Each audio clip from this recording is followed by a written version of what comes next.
It's really about what you bring in and how you deal with it. So, want to hear my first tip? Oh, yes. I'm literally on the edge of my seat. Please tell me all the things. Oh, yes. Oh, yes.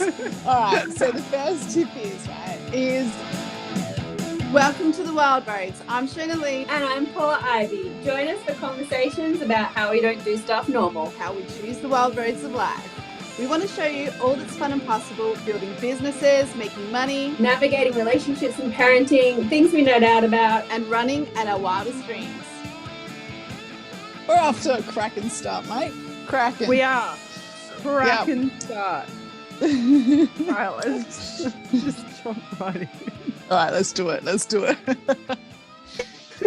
Oh, man, what a week. I can't wait for this week. All right, I can't wait for this episode. All right, Paula. Yes. When you first moved out of home, where did you move to? What was your house? What was the feel? What was the vibe? First place that I moved out, when I moved out of my parents' place, I was 22 when I first moved out. And I moved into a shared house with my brother, my older brother, and two of his friends, actually. So that was me and like three older dudes. Oh, my God. Yeah. So if I was my parents, I would have been a little worried. But at the same time, they were my brother's mate. So they knew that I was living with my brother. So they knew that, he would be looking after me anyway. But yeah, it was a situation where my brother had actually moved out of home twice, I think, before that, once or twice before that, and came home and then moved out again, and then came home and then moved out again. And when he moved out, it was him that was moving out with his mates, and they were looking for a place. And I said to him, like, you have to take me with you. You can't leave me alone at home with mom and dad again. I was like, take me with you. He's like, all right, I'll do that, but we'll just see how it goes. And I was like, okay, that's fine. So we ended up finding this really cool house. It was amazing because there was, four of us paying rent. Oh, so we ended up getting this massive 4-bedroom house. All the bedrooms were upstairs. Because I was the only female, I got to have the room that had the ensuite. So the main bedroom, which my brother, of course, was like, that sucks. What is she going to And yeah, his mates were like, I think her having her own bathroom would be a great idea. Good. Yes. So that was nice. And it was huge. It had like 3 lounge rooms or something, this ginormous kitchen with a dining room, and I had a massive backyard, had a pool.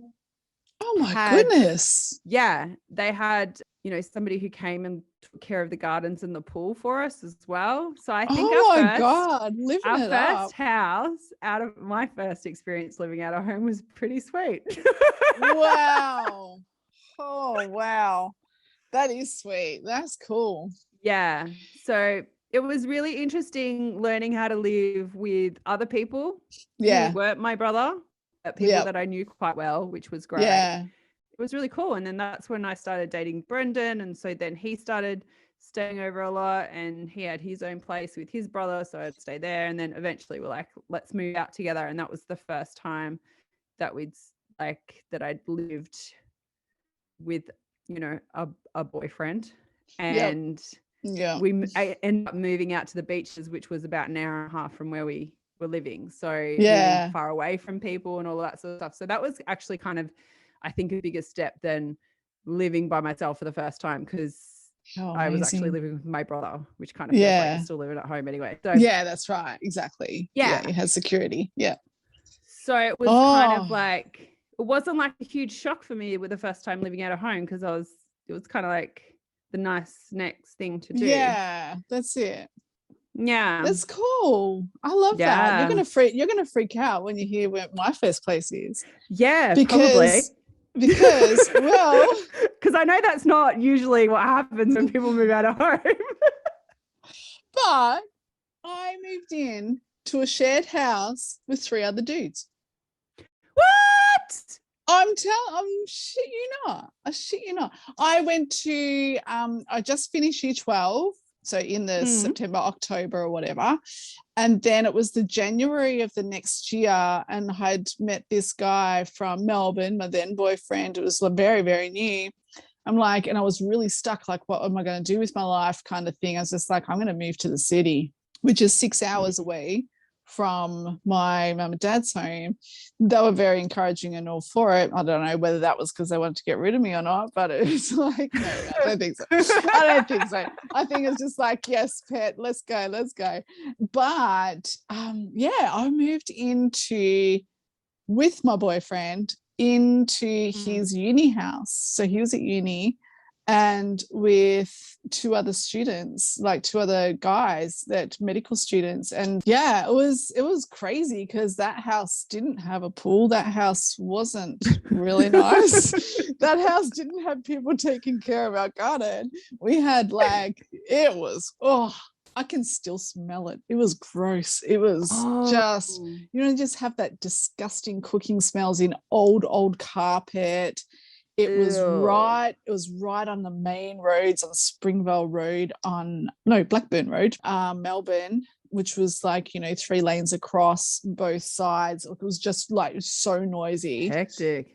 And it was hectic. And it was just, the people that we lived with, I can say this because I've never seen them again. They weren't the cleanest of people.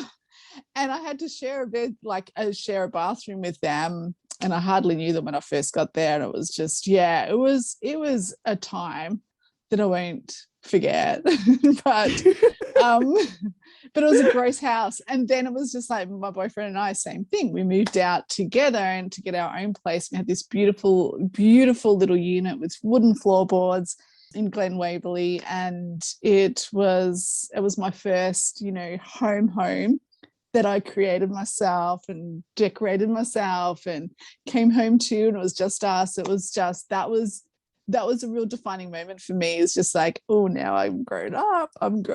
So that was, that was at the tender age of 19. So, wow, that's young. Yeah, it is very young. It's different for everybody, obviously. It's so funny how sometimes when I talk about this with people and I say, I moved out at 22, they're like, oh, that late? And I'm like, 22? I felt like I was still super young. Yes. I'd be happy if my kids decided to stay well into their 20s. They're more than welcome to. Exactly. But it's so interesting, perceptions and that. For me to move out fresh out of high school, I don't think I could have done that. It's really interesting, isn't it? I don't know. It wasn't even I didn't really get homesick. I was just more excited about the big open world. Maybe it was because I moved from the country, and the city always excited me as a kid, and always I wanted to be there. And so it was just like, oh, okay, now I'm out of here. I'm out of here, country. I'm going to the city. And I think it was more later's all right. And it was just a whole new life. The bars here in the country are way different to the bars in the city, and just your whole lifestyle. My whole lifestyle did an absolute flip. And it was, I was a baby. When I look back now, I'm just think, oh my God, if my son, this is my son's age now, even before that, and I just think, I don't know how I would have been, as a parent, absolutely worried sick, but. Yeah. So for this podcast episode, it's so interesting. I love talking about this, learning this sort of stuff about people, because it's different for all of us. And moving out of home is such a rite of passage. It is. When I moved into the shared house, so I had obviously my bed and my bedroom furniture, which I already had. So I moved that to the house. And the two friends that my brother and I moved in with, he had furniture. See, he had all couches and all this sort of stuff. And because we had such a big space, we ended up, one of the first weekends that we lived in this house, it was council cleanup. And we ended up going around and getting these random couches, because we had 3 living rooms. It was weird. Yeah. This house, it had like 3 living rooms. No, I think one of the living rooms was supposed to be the dining room, but the kitchen area was so big that you could fit a full size table in there anyway. So we had 3 rooms that we needed couches for, and I think we had 1 couch at the time. So we ended up getting these couches. They actually were pretty roadside. You get roadside couches. You get good finds. Yeah. We found some pretty sick roadside couches. Mm-hmm. And because they were roadside couches, we didn't care if they got messed up and stuff. So, and what I mean by like messed up, like spill stuff on them. Like you didn't really care. Like you could eat on them and all that stuff. And when we'd have house parties, which happened quite a bit at this house because it was a big house and there was a lot of us living there, or quite often would want to have friends over. And one of the big parties that we had, there was like a end of like the football grand final party. And we ended up, one of my mates had a projector and we ended up getting a bed sheet and hanging it up outside in the garden. How cool. The house and watching the football up on this huge projector screen. So we just dragged all the couches from inside the house. And outside. Full on light trash style out into the garden. That was kind of like an outdoor lounge room. It was amazing. It was so fun. But yeah, it's so cool. Wanted to ask you on today's podcast, Sean, I wanted to dive into the art of styling and in particular Feng Shui. Yes, I love it. That's Feng exactly Shui? it. Feng Shui. Feng Shui. Yeah. Because this is actually something that I have been really fascinated by. I don't really have a desire to go out and like study it, but it is I like to keep in mind and want to know some basic things about it, because currently at the moment we're looking for a new place to move into. So we're looking at both rentals and buying at the moment. We haven't decided what we're going to do. The market's a little bit crazy at the moment in both areas. So we're just going to go out there, see what we can find. Yes. And I want some help, Sean, and I'm sure there's people that need help with this too or want help with this too.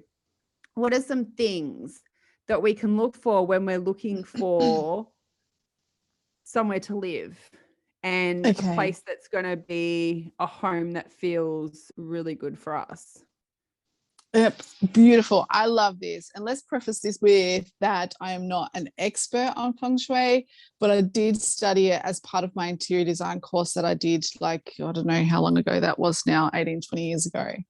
But it's part of my practice that I do use some of the principles. Like now, if I'm styling a house, I haven't been styling for a little while, but especially style to sell, I'm still doing that. But I definitely use those practices because it's about energy, right? It's about positive energy and flow that we want in our lives. It's where it's at. It's basically where it's at. And this is a real big subject. Feng Shui is a massive, massive subject that you could study for a long time. It's huge, right? So there's basic principles, and then it just gets deeper and it gets deeper and deeper and deeper. So I'm more than happy to answer all the questions, but it's really about energy flow. And it's kind of like these principles that I can, give off today, things that I use every day that can help with that. So, when you feel like what you said before earlier in this is that, like, you actually feel when things are off, or you feel when houses have a nice feel about them. Generally, that's because of the positive flow, energetic flow that's in the home, and not necessarily how pretty it is because of the colors. I mean, that's a whole nother subject. Color psychology is a whole other subject. But the key, or the positive energy, is generally what creates that as soon as you walk into the door. So let's think about the things, like, especially for you guys, like looking for a house is hard. Yeah. But it's too hard to find the perfect Feng Shui house unless you got money and and time to absolutely design it to the nth degree with an architect and build on the right property with the mountains over there, the river there, and the water there, and and north facing, east facing, all the things, and the kitchen's got to be over on the east side, and this and that. It's a lot. It's a lot, right? I didn't know it was like that in depth. Yeah, it's nuts. Like when I say it's nuts, it's a good nuts. Like it's like I could go into it for hours and hours and hours, and plus study it, and it does feel nice. And when you go on holidays, even cities feel nice. Like there's all that, like So there's it's how areas that's positioned. that have an energy. Yes. Yeah. We found that with traveling Australia. You'd go to some places and you're like, there's just an energy of this place, which is just amazing. And it feels really good to be here. Yeah, exactly. Because there's a really nice flow, and especially when there's lots of nature that can help. So that can come into it as well. So for every day, you and I, that we're looking for a property to move into, our next property to move into, we can't have, like, it's going to be very difficult. It's going to be like finding a needle in the haystack to find the very perfect house. So there's lots of things and practices that you can do to absolutely make the property that is in your budget, is in the right area, that you like the feel of, that you like the look of. It ticks all the boxes for schools, everything, right? If you find that house, you can actually there's lots of practices to make that better. Like you can really feng shui it up, baby. Like you can actually, it's like, let's get funging. Let's get funging. Take out the fung, put in the fung. I don't even know if that's appropriate, but hey. We apologize if that is. Yes, that's right, exactly. But that was one of the things I wanted to know is like how important is the property itself and how it's laid out, and then what you bring into the house and how you lay it out within the house. So it is important. The layout, where the property is positioned on the land is definitely important, but it's not always possible. Considering if you've got, especially modern day when we've got new developments, there's covenants on section 32s, there's easements that we can't build on, that we have to, there's boundaries, and you've got to be certain space from the boundary. That kind of takes that control away from you. So it's really about what you bring in and how you deal with it. So want to hear my first tip? Oh, yes. I'm literally on the edge of my seat. Please tell me all the things. Oh, yes. All right. So the first tip is basically chaotic energy. And chaotic energy is when there's lots of traffic, whether it be human form or whether it be, like cars, hustle and bustle. Oh, yeah. Coming towards you, right? So the chaotic energy needs to have some kind of shield from your, say, front door.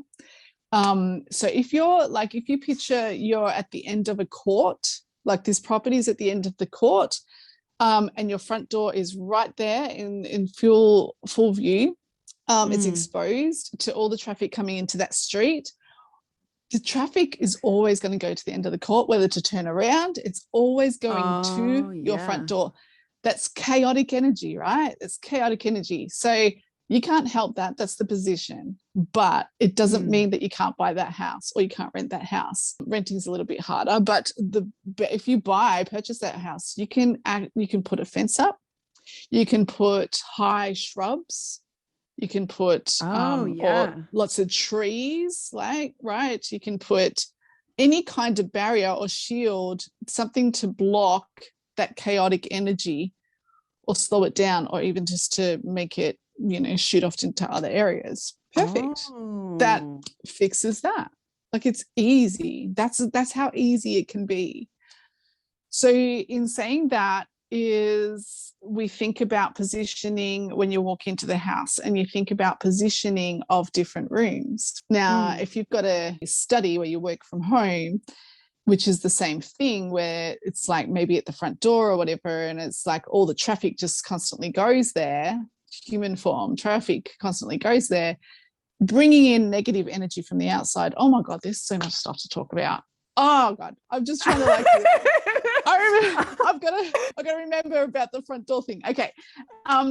See, you have, like, it's a really cool idea. If you can't avoid that, it's a really cool idea for the same thing. Put a screen up, an indoor plant in a pot, anything that's going to just be in the way, and just slow it down, absorb it, or even reflect it back. That's so interesting.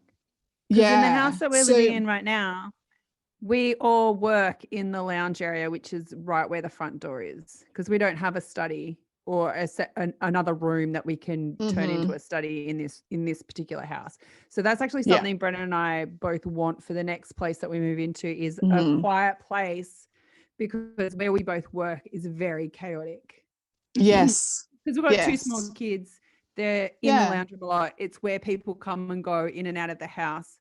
But we do have like a nib wall that sort of directs the traffic. When you go in the front door, you got to walk towards, like, down a little false hallway type thing. Yep. And then you walk into the lounge room, or you can go down the hallway to the rest of the house. So it kind of channels it not directly to where you are, but part of that same room. It does actually feel quite chaotic when I'm working, which is very interesting. Absolutely. It's chaotic energy. And then you have negative energy, right? And negative energy will come into your home regardless. You cannot stop it. It will come into your home on your shoes. It will come into your home when you've, like, conversations that you've had with people that may not be so positive, and you're bringing it home. That's why it's really important to open your windows, let negative energy out. Like, just honestly open your windows. Shoes off inside is like, leave at the front door. That's what the Chinese do. You do already do that. See, I don't do that so much, and I probably should, but good. No, I'm a stickler. I'm like, don't come in here with your shoes. Yeah. Because the thing is, the way that, like, I like to walk around barefoot in my house. I like to, like, lie on the floor. I like to do stretching and stuff on the floor. I like to play with my kids on the floor. I don't want shit from shoes where I'm going to be playing with the kids, where I'm going to be, like, you know, relaxing and walking barefoot and all of that sort of stuff. So that has always been a thing for me, is don't wear shoes inside of my house. And some people think that that's like, some people like look at me and like, shoes off? Like, I don't care about that. I'm like, yeah, but I do. And it's one of those things that I'm like, I don't really care about a lot of other stuff, but I'm like, don't wear shoes in my house. Yes. But this is a thing, right? It's a practical sense as well as this, like, as well as Feng Shui. It's like, what are we picking up on the bottom of our shoes? Like, it's gross. You know what I mean? It's disgusting. And when my kids put their shoes on the table, oh my God. Like, you wouldn't rub the bottom of your shoe on your face and on your clothes and all that sort of stuff. It's like, that's what happens when you go and you, like, lie down on the floor and, like, stretching or playing with your kids are on the floor playing all the time. And I know mine are. I'm like, I wouldn't rub the bottom of my shoe on my kids' toys and on my kids while they're like, this kind of the same thing. You might as well lick them. Just lick them. Just lick them. Just get it over and done with. Let your immune system burn you, sort it out. Oh, it's crazy. But yeah, it's practical as well as there's this, you know, with the energies. So yeah, there's lots. And it's one thing that I heard about the front and, like, the front door of your house was that if it's hard for people to find the entrance to your house, it's going to be hard for fortune to find its way into your house.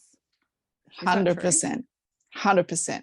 So that the way that is so interesting. It is. So if you don't have a clear pathway or pavers that lead to the front door of your house, you need to create that. You need to create, like, even if it's just your front lawn to your front, who doesn't really matter, but you create it by putting a path, like pot plants on either side, or you can do like lights, like solar lights or something to on either side, and create that path. So if it's not there, you can create it without having to go to the expense of, you know, like paving and stuff. But even if you do have paving and it's and even if you do have paving and it's not clear of where to go when somebody gets out of the car or from the front of your street, then light it up, or, you know, put plants there to make it really obvious. So that is absolutely correct. So fortune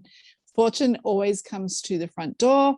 And the other thing is, if this is really interesting too, with your front door, if your front door is exactly adjacent to your back door and there's nothing in between, guess what's going to happen? It's going to come straight through the front door and out the back door. See, I've gone. Opportunities missed. Oh, is that why people put doors in hallways? Like, to block from the front of the house when you can see through to the back of the house. So you can that's right, you can do that, or you can do it with furniture. Like, you could do it in, like, this is what's in our house. This is a current situation in the home that I'm living in right now. So we do have a bit of a wall, the entrance, and a doorway, but it still has that flow straight to the back. So what we've created is a dining table in amongst that. We put the dining table there, so it actually stops it. It's just like, okay, now all the energy now just like hits the dining table and it just disperses through. Disperses, yeah. So that is fascinating. The other thing is that's actually a thing with people who, you know, you hear this often in like pictures for houses when they sell them. It's like, and you have like that open, you know, the flow from the front of their house to the back of, like, they claim that that's such a good thing to have that open flow, like you can just like walk through the house and then you're out in the backyard, sort of thing. But energy, but obviously, you know, it works both ways, right? So the other thing is that a lot of people, if they've got an entrance and they've got a wall straight at the entrance with passageway to the other areas of the house, that they will put a mirror, or they decorate it with a mirror, right, at the entrance. That's our house. There's a mirror exactly when you're walking. Oh, what? It's bounce back straight out. I want to take that mirror off the wall. Yeah, take it, move it. Honestly, that is the very principle, especially when I style houses to sell. It's like no mirror, straight opposite the entrance. I mean, obviously it's going to get rid of negative energy as well, but like far out, it's like the positive energy. That's what we want to bring into the home, and it will never come in if there's a mirror there that's bouncing it straight back out the door. It will feel off. Yeah. Because we've rented a furnished place, so that mirror was already there when we moved in. It wasn't our mirror. Yep. And I'm wondering now if it's actually bolted onto the wall, or if I can. Oh, it could be. It could be. It could be. But if you can't get it off, just put a sheet over it. Cover man. it up. Yes. Put a pillow slip over that thing. It's actually like a floor, like it's like a full length mirror. So you can check yourself out before you walk out the door, sort of situation. Mate. So well, see, and that's the thing is, mirrors in entrances are beautiful for that, and they do serve a purpose, but it's not opposite the door. If it's on the side, perfect, it's fine. Okay. But it's just, if you're like looking straight, new world on the wild roads. If you're looking straight at the mirror as soon as you're at the front door, that's got to go. It's got to change big time. Yeah. Yeah. So interesting, because the other thing is that people often struggle to find where our front door is too, because of the way we do have a path that leads beautifully to the front door, and it's all paved, and it's, when you know that it's there, it's very obvious that's the way to get to the front door. but people quite often miss it because it goes in an L shape. So where you walk out the front door, it goes straight, but then it L shape, then goes up some stairs. There's our carport, and then it goes out into the street. So unless you see our carport and you just assume to walk into our carport to come down to the front door, which a lot of people don't. Yeah. So, wow, that's very interesting. Yeah. Yeah.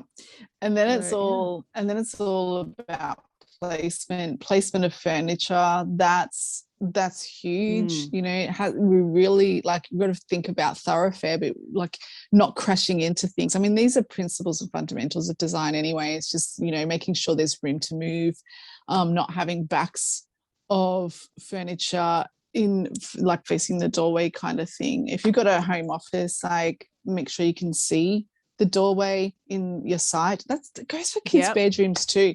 Kids' bedrooms is this is really, like, I've actually got evidence of kids' bedrooms being in a beautiful energetic flow, and it's just for security, for, you know, nightmares or whatever, but also for health-wise. And we had a house, my little boy, he was in his bed just out of a cot, and he was always sick. We had this beautiful house, and it had French doors on the leading out to a veranda on one side, and the door to his room, they were both adjacent. So they were adjacent. I should have known this because I was actually studying it at the time.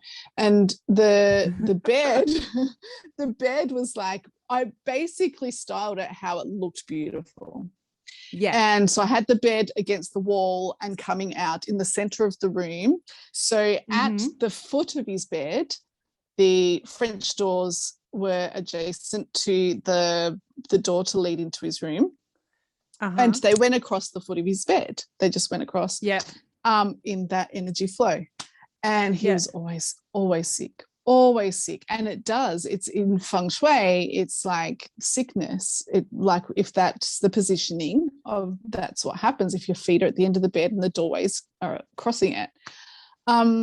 So I moved his bed, like, and oh God, it was ages. Like, he kept on getting ear infections, tonsillitis, croup, and gastro, like, constant. And he wasn't in childcare. So it was just like, you know, you sort of expect those things when they're out and about and, you know, mixing with other children. And then so I moved his bed when I go, you know what, you didn't learn this shit for nothing, mate. Just like, seriously, like, honestly, like, just put it into practice, girl. Like, what are you thinking? So I put the bed. Try it already. Exactly. So I put the bed against the wall. It didn't look as nice. Like, it wouldn't have made a cover of the magazine. But it was against the wall. He could see which is another thing. He could see the doorway where people enter. He could, like, even in his sleep, he has that security that he could see it. And he wasn't sick after that. He just was not sick after that. And then it's like the nightmares thing is real insecurity nightmares thing. That didn't happen to Has, but it was just, I do know of a lot of children. I've helped a lot of children and along the way, where their bed is behind the actual door. So the bed head. So you open the door and and whoever's coming in, mum or dad or whoever's coming in, has to turn around the door to look at the child to see them. And that creates, and sometimes you have to have your bed like that because there's nowhere else to put it, but it creates insecurity for children. They have nightmares. They just don't want to go to bed because they're scared of their room. It feels yuck. So the best thing you can do, if that's, other than moving the bed, that's the best thing you can do. If you can't, it's like place a mirror opposite the bedroom door so that the child can see who's at the door coming in. And even if it's not even just seeing, it's an energy, it's a flow of positive energy. Even when they're sleeping and they have sound sleep. It's so interesting. This is so fascinating because in our bedroom we can see the door. So the door is like there, so it's it's not directly at the foot of the bed, but it's to the side, Mm-hmm. and you come in across the end of the bed, but you can see it from the bed. Whereas in my kids' room is their bedrooms in the same position to the door, their bed, but there's a little nib wall that pokes, like, that comes in where the cupboard is. So there's a built-in cupboard. So there's a little wall. So when you open the door, there's kind of like a little wall before you walk into the bedroom. So they can't actually see the door directly, but you can see where people will come in. Yeah. So that's really interesting, because the only other, like, we can move the bed to the other window, so the door's at the foot of the bed so they could see the door, but that will be up against windows. So the head of the bed will be against windows. Mm-hmm. Which means, yes. So, which I heard is not a good thing either. It is, and no. You should be able to close your, definitely have closed windows, because that's, your privacy, and you don't want to feel exposed. So it's all about confidence, and so there's that. Yeah. So I would just leave their bed if it's fine, but even just maybe move it over a little bit. So it's a really small from room. the door. Is it? Yeah. Okay. Well, you can, we could place a mirror or something, but nibs are fine. It's actually quite fine, as long as when the door's open, they can see the open door when it's open, but they can't see the person. They can't see in the doorway. Yeah, right. Okay. Yeah, I'd probably, if there's room on the wall opposite the door, then I'd put a little mirror there. But then they're not going to be able to see through that. We need to work that out. But we're going to be moving, so that's it. These are just things I know to not look for in the next place if we can. Yeah. But also knowing that there are things that you can do if this is the place, and there might be some things like that are like, well, that's not ideal. But there are things that you can do to work around it and have that energy flow. That's so interesting. TVs in the bedrooms, like, I know lots of people love them, and we've got one, we're renting, so it's like it's here. But if it's, you just cover them at night, and that's like stops the chaotic energy, because even though the TV's turned off, it still has chaotic energy, especially if it's facing the bed. It doesn't, it's not the best for sleep and being in connection with your partner as well. So it's kind of like, if you can put a cover over your TV. Yeah, like there's all these things, like a door behind you that you can't see is in the commanding position, and you have insecurities, and makes it harder to make hard decisions. There's that. This is making so much sense, because where our couch is, that I have my favorite spot of the couch, which is next to, like, it's on the end of the couch. So I've got like a little side table that I can put stuff on, and I just find it really easy to work in this one spot. Yeah. So the back of that couch is actually that little nib wall that runs from the front door. It actually sits like against that nib wall. Yeah. My back there's also a space behind me where people walk in and out. So my back is to the chaotic energy coming in and out of the house. And then the door is right there. So people could come through, and I have to turn around. To actually see who's coming through the front door. I also have to turn around to see who's coming down the hallway from the other end of the house as well. So what that does is puts you in a position where you're powerless. Whatever's coming in the front door, if that commanding position of the door, they have power. They have the upper hand. So you feel I'm sitting in the wrong spot. Yeah. Yeah. Like, so you'll second guess your decisions. I do all the time. There you go. You have to move spots so you can see a door. But it's so comfy there. You have to make some new comfy, baby. Make some new comfy. I do. But that's something really to look at with the next place that we go to, that the work area and the sleeping area, they're the two most important bits, isn't it? And the entranceway Yeah. really are the main pieces to look at. This is so fascinating. Okay, so if you like this podcast episode, let us know. And if you have any specific questions for Shonah, hit us up on our Instagrams and in our DMs, and we will do another podcast episode on this, because we can dive into a lot more on this. Oh, heck yeah. There's so much. And like I said at the start, like, I'm not level expert, but I did study some of it. So it's just like, you know, if you need to correct me, correct me. That's the thing. Like, you know, you don't need to be an expert, but your experience comes from styling properties so they sell.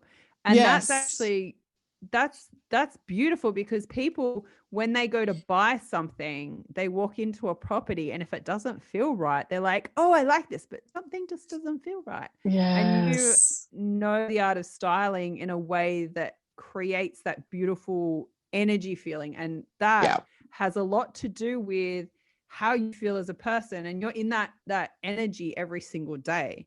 And if it's off, then there's parts of your life that are going to feel off, and they're going to feel hard, and they're going to feel like they're not flowing like they, you know, could be. It affects your business. It affects your work from home. It affects your connections with your children, with your partner, with your fur babies. It affects everything in your life. So when you have that energy right, when you have the things and the environment around you right, flow, babe, flow. Oh, I love it. Thank you, Shonah. My pleasure, P. My pleasure. Come at me with all the questions. Come at me, bro. Wild Rose! Wild Rose! Wild Rose!